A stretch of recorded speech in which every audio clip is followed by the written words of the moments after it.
With one house, we were able to do the flip, get a lump sum profit after a couple months. Yeah. Then we were able to get cash flow. We were cash flowing on that one about $330 a month cash flow. Okay. 3 years, and then there'll be another lump sum at the end when the tenant buyer purchases it. Your investor feel about talk them any idea that you presented to them? How do they feel about this? Right. Well, there's lots of moving parts. For us, it's a lot more simple to the investor. Mm-hmm. They're buying a newly renovated house, in this case, top to bottom. Nothing's going to come up.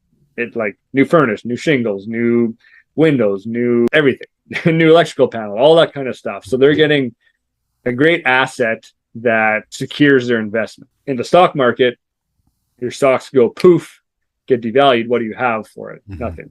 Nothing. So they're happy to have the physical asset that's in great shape, and they get a monthly rent payment from us every month that provides them with cash flow as well. If I'm a flipper listening to you, what are the benefits of this for me?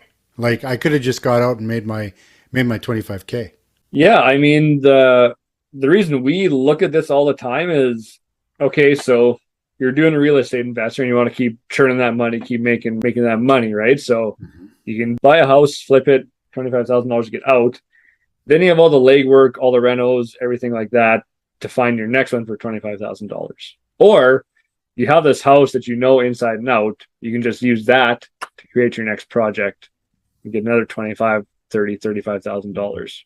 Like, you already have that house, which is a large part of a successful investment.